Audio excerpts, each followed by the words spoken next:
Mais c'est la Xbox. Mais elle est immense. Oh!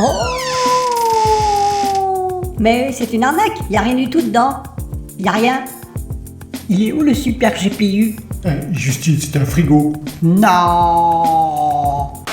Monsieur Jim Ryan, vous avez vu le coup marketing de Xbox? Parlez de leur frigo là, vous rigolez j'espère. Vous allez voir ce qu'on va faire nous, ce qu'on prépare. Vous allez tomber sur les fesses, je vous l'ai dit, vous allez tomber sur les fesses. 8 heures après l'atterrissage, il n'y a toujours aucun signe de premier contact. Les objets font plus de 450 mètres de haut.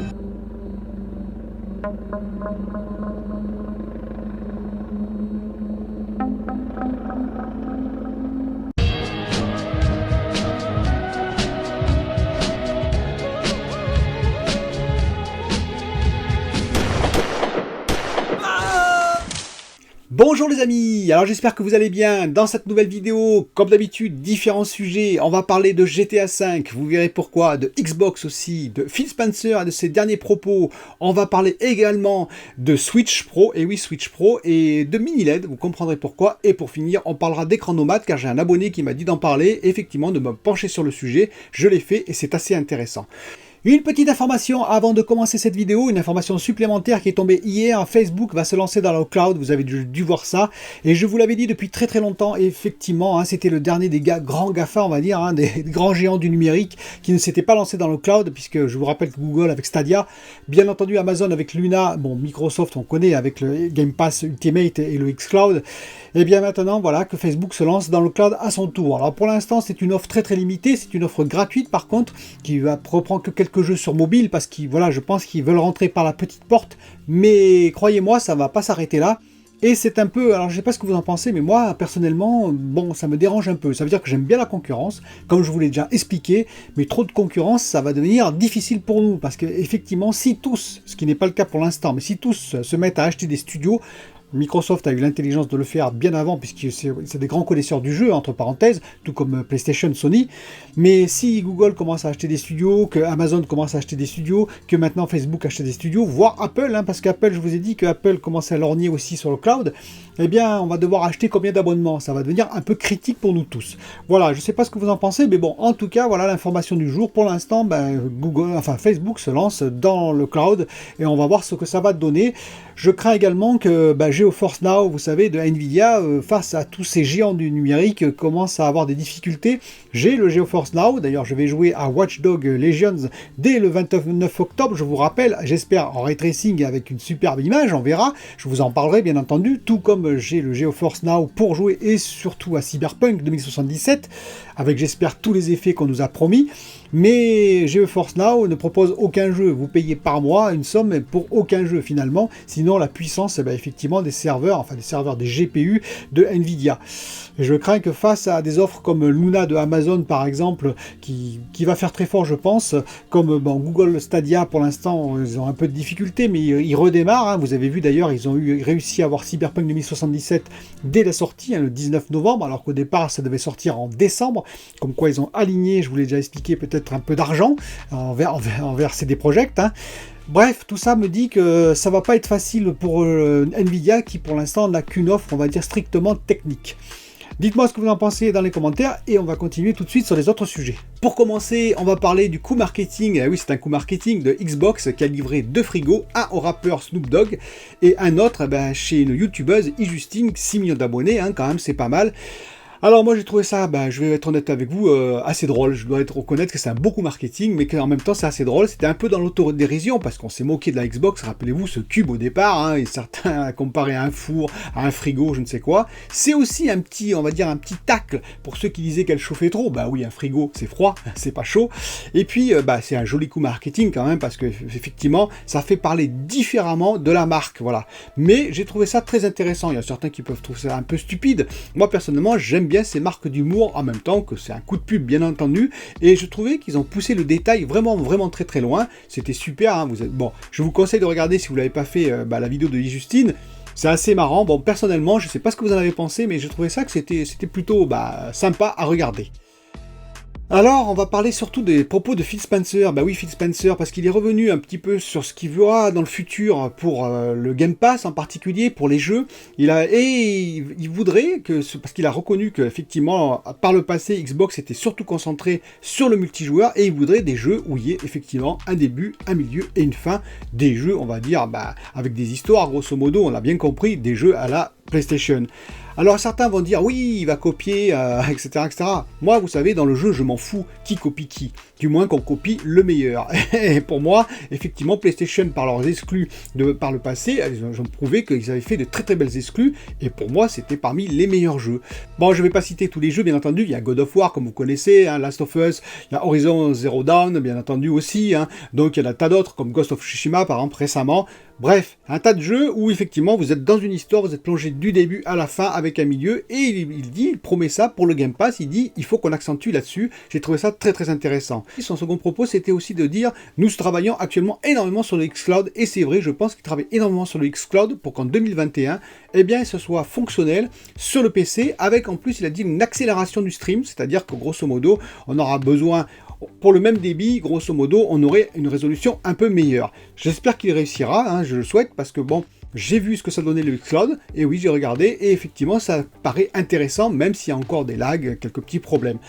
Il parle aussi d'ailleurs de l'iOS, hein, il espère vraiment arriver dans ce marché, et là, ce serait assez monstrueux, parce qu'il toucherait effectivement un nombre incalculable, on va dire, de mobiles en particulier, entre l'iOS et Android, bon, vous imaginez bien.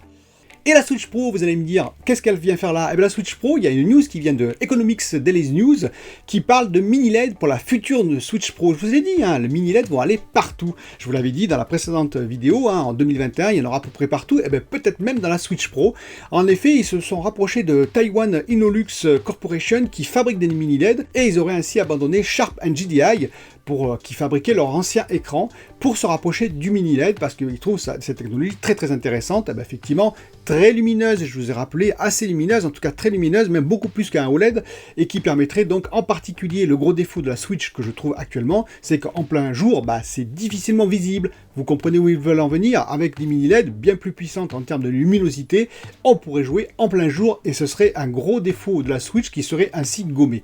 En plus, on aurait une meilleure résolution, puisque évidemment, je pense que l'écran serait peut-être Full HD, sans compter que ce serait du 4K à l'écran, alors peut-être du 4K upscaling avec le DLSS, je vous rappelle, de Nvidia. On verra plus de détails, je pense, dans les mois à venir sur la future Switch Pro, mais en tout cas, ça me paraît assez intéressant. Côté GTA V, côté GTA V, qu'est-ce que je voulais que je vous dise? J'en ai parlé dans une précédente vidéo, je rigole, mais c'est peut-être pas très drôle. Grosso modo, ils ont commencé à parler de GTA V sur les futures consoles, hein, PS5, Xbox Series X, et puis S, bien entendu, et ce qu'ils ont montré, c'est du GTA V, ancienne version, grosso modo, qui va être mise sur les nouvelles consoles.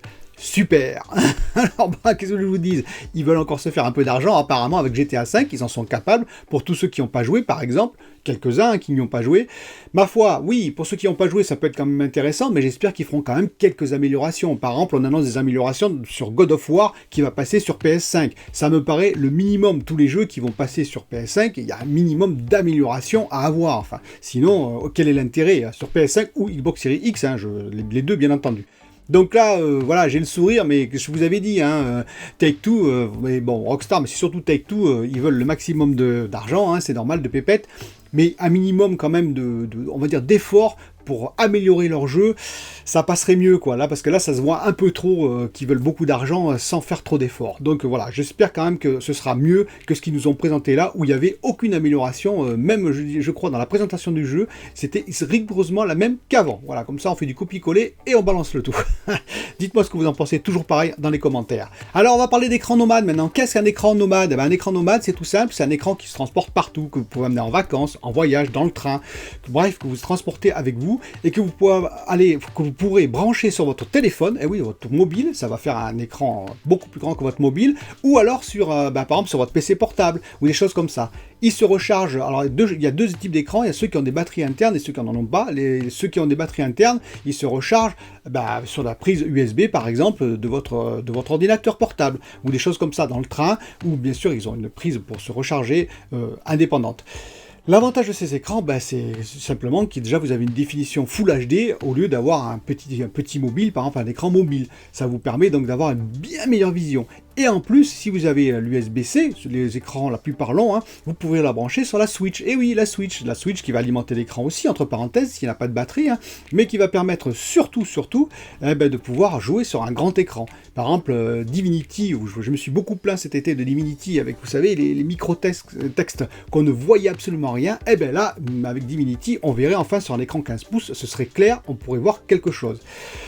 Donc, pas mal d'intérêt, surtout que c'est beaucoup moins cher qu'un écran traditionnel, hein, je vous rassure. Alors, ça dépend les modèles, hein. Il y en a un qui est un peu plus cher que je vais vous présenter, mais ça peut coûter de 150 à 200 €. C'est quand même pas le prix non plus, on va dire, d'un écran PC gamer qui commence plutôt à friser les 300-350 €, et surtout, c'est pas du tout la même utilité. Là, c'est plus pour les vacances, pour les transports, voire pour votre chambre. Si vous voyez, vous n'avez pas envie d'un grand écran, vous posez l'écran, c'est encore en forme de tablette, vous savez, en pyramide, et hop, vous pouvez jouer avec votre mobile tranquillement. Vous pouvez rader, bien entendu, aussi des films et des séries, bien entendu. Le premier, c'est le Blitzwolf BW-PCM3. C'est un écran tactile, hein, qui fait 15,3 pouces.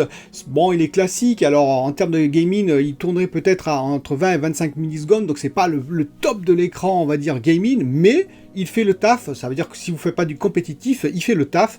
Il a une belle image, et il fait surtout 150 et quelques €, donc il n'est pas très cher, et donc vous pourrez ainsi jouer à tous vos jeux, en vacances, au Game Pass par exemple, avec votre téléphone, vous vous connectez et hop, vous jouez au Game Pass, xCloud, etc., etc.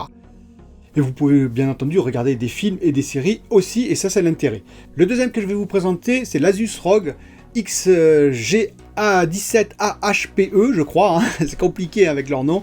Donc il fait 450 €, je vous ai dit, mais qui fait 17 pouces, donc un écran plus grand, qui a une très très belle luminosité, 300 candelas par mètre carré, donc en plein jour c'est mieux, qui en plus a l'avantage de faire 3 millisecondes de temps de réponse, qui fait 240 Hz, et oui, 240 Hz, c'est un vrai écran gaming, qui a bien sûr la synchro interne avec votre potentielle console, parce que je ne vous l'ai pas dit, mais ces écrans nomades, vous pouvez également jouer avec la console, puisque vous avez une mini HDMI, et oui, vous pouvez brancher une PS4, mais surtout, pourquoi pas, une Xbox Series S. Vous savez, la Xbox Series X, qui est spécialisée en 1080p, la next-gen en 1080p, et oui, vous pouvez brancher ce type d'écran, qui est Full HD aussi, et ça vous permet de jouer partout. Avec une console, je vous rappelle, la Xbox Series S, elle fait 27 cm de long, je crois, sur 15 sur 6,5 cm. C'est à peine plus long, hein, entre parenthèses, qu'une Switch. Alors c'est plus épais, parce qu'une Switch fait 3 cm d'épaisseur, et je crois 10 cm de haut, mais c'est à peine plus, on va dire, long, et plus grand qu'une Switch. Le poids n'est pas le même, c'est 1,9 kg, hein, contre 400 grammes pour la Switch. Mais quand même, vous pouvez la mettre dans la valise, la Xbox Series S par exemple. Si vraiment vous partez en vacances, vous pouvez amener votre téléphone portable pour les connexions si vous avez besoin du xCloud en 4G bien entendu, ou du Game Pass, et vous pouvez amener cet écran qui va vous servir d'écran d'appoint, mais un bel écran d'appoint parce que quand même, et il contient en plus une batterie de 7800 mAh. Donc vous voyez, avec tout ça, vous pouvez vraiment voyager, profiter de vos jeux, profiter partout de vos jeux, au cas où vous n'avez pas de jeu ou pas de télévision par exemple, pas de téléviseur où vous êtes, et en même temps, profiter de vos vacances. Dites-moi ce que vous en pensez en commentaire, j'attends vos commentaires nombreux comme d'habitude, et je vous dis à bientôt pour une autre vidéo.